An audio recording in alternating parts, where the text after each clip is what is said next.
Hello, hello, hello. My name is BrightRose, and this is a random look at just how I make paths and roads and things like that in Minecraft.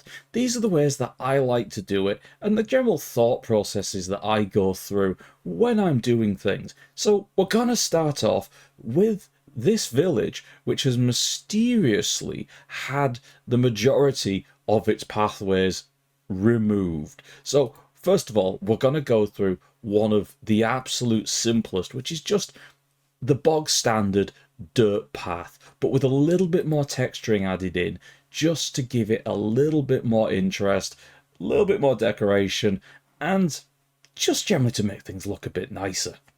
One of the first things I like to do when I'm getting ready to make various paths and things like that is just to do all the preparation of the ground first of all. And as this is a horrible dirty village, it's going to have big holes and everything in it from all the natural terrain generation. So I'm just going to go over, fill in some of the general areas just to make it easier for when we're putting the paths in, so we can work out where they're going to go, what we might have to change, and things like that. It's going to make it just a little easier for us so that we don't have to do as much work when we're actually putting the paths down.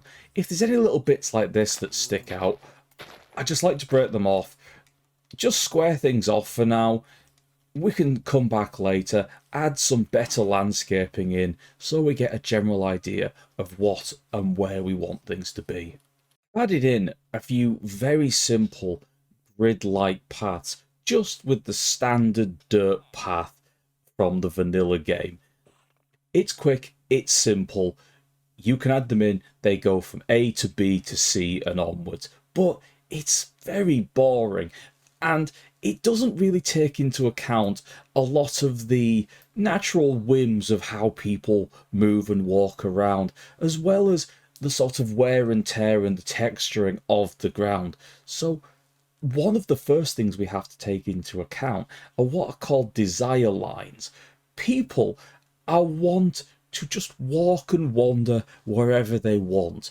If something is easier, they will do it. So what you have to take into account is little bits like this corner where this nitwit is behind us.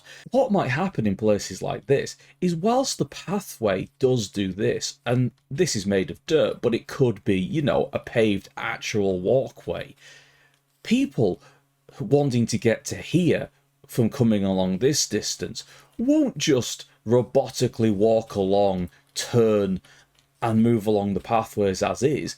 They're more likely to want to cut across and go just over here, because if they can save a few seconds just by nipping across here, they will.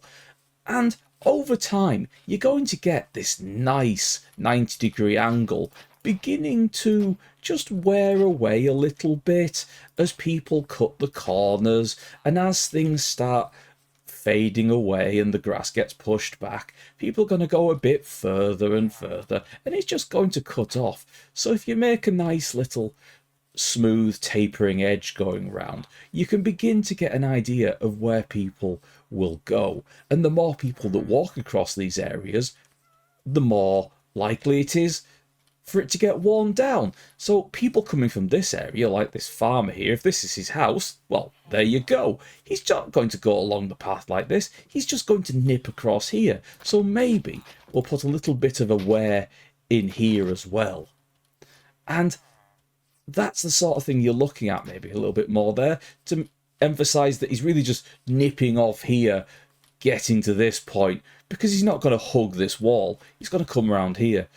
So you start getting bits like this, where the path is automatically widening out.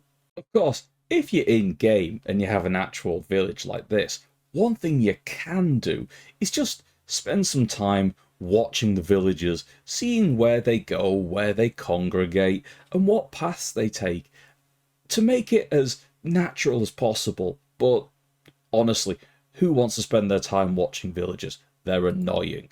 So, yeah, that's entirely down to you.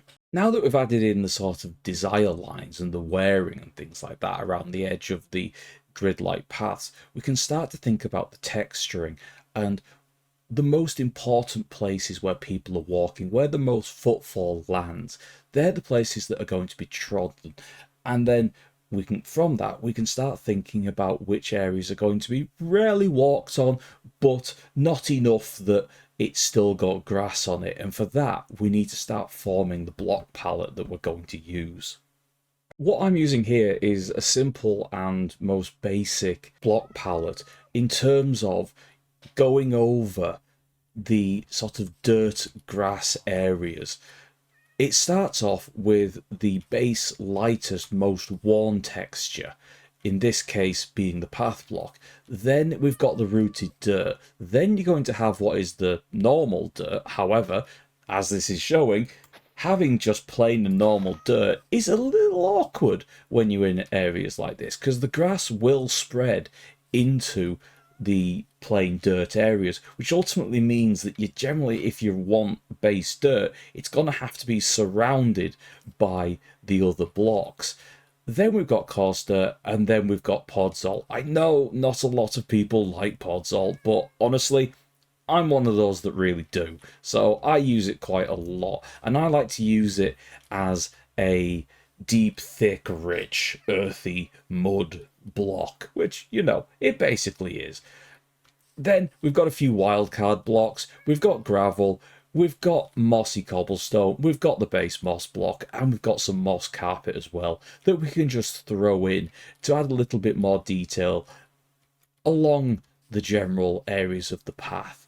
So what we're going to want to start with is beginning with our path blocks that we've already got laid in. We then want to start picking out things like the rooted dirt and the dirt and the coarse dirt. What you're going to want to think about as you're starting to add the texturing is which are the most heavily travelled areas, the path block being the most worn down, and then the rooted dirt.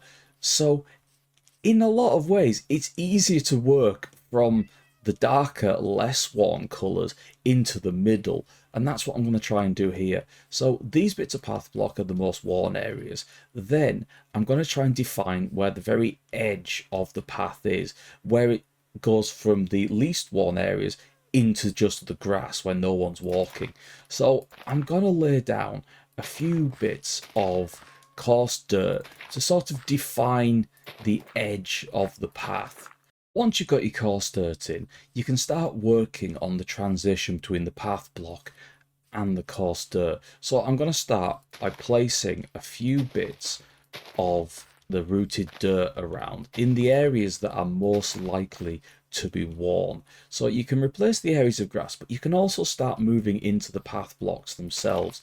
So you can add little bits here and there, bits like that, where you think that people might be walking over these areas. So in bits like this, you'll be imagining someone coming around here, nipping over this area and up like that. So these areas are the bits that are most likely to get walked on.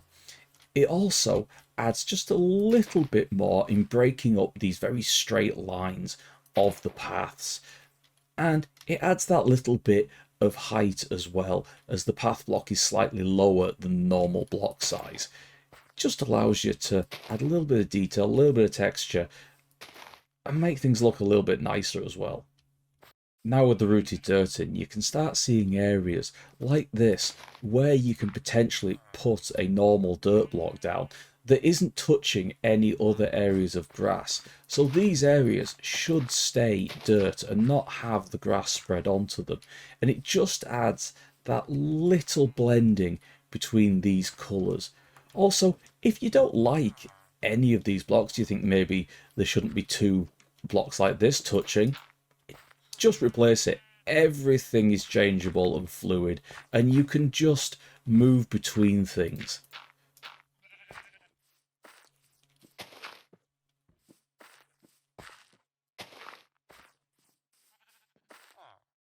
Gravel can be a little bit more difficult to use because it does contrast quite strongly with the browns and the greens that we've got going on here, but it also can add a kind of story element into the build, which can be a little bit strange when you're talking about making a path. But what you have to imagine is gravel not really working with some of these bits of colour, but can potentially be moved in. So maybe this area here was particularly worn and unable to bring more dirt in. You know, your villagers, your people that live in the settlement have just added a bit of gravel down just to secure this area and stop it being quite as muddy.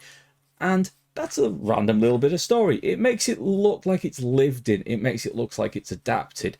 And you can add things like this, like maybe stepping down off here where the farmers are constantly stepping down.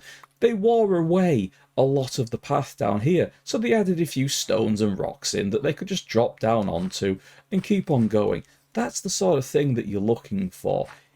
Not too much, it might be a little bit overpowering, but yeah, you can just add that kind of thing in. And again, where you have a straight line like this of path block, you can just add a little bit of something in like that. And it just begins to break it up and add in that extra layer of texture. Another thing that we consider is areas that people just aren't going to walk on.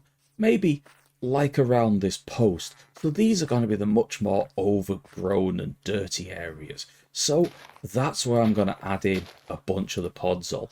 Maybe people aren't really walking here because they can't get close enough to cut round this corner because this post is here. So this area is a bit more overgrown, a bit wilder, maybe a bit muddier. So what I'm going to do is I'm just going to add some podzol along these kind of areas just to make it look a little bit more overgrown. And because people can't really get around the very base of this pole here, I'm going to keep the grass there.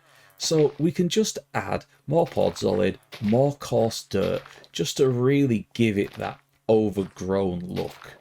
With this, you've got a little area, a little junction that looks a lot more lived in, like it's had people living, walking, moving around this area. You've got the very worn areas, these little bits that show where people have dropped down, and you've got areas like this that are a little bit more overgrown. And if you want to add a few other little bits and pieces, barrels, chests, things like that, just to show that this is a working area where people are storing things, is very simple. A final thing that you can add is a nice little bit of detail and makes things sort of fit in and look better, in my opinion, where you have these little steps where you're going down from one block to another. I like to add in little stairways like this. Nice and simple. I'm just using stone, brick and spruce wood because they happen to be some of my favourites, but you do it in whatever way fits in with your build.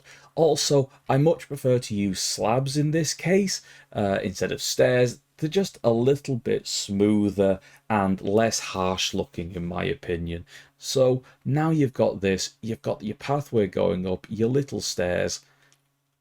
I think it looks a lot better, and it's pretty damn simple to just spread this sort of thing across the entire build just to make it look better, more detail, more texture. I like it.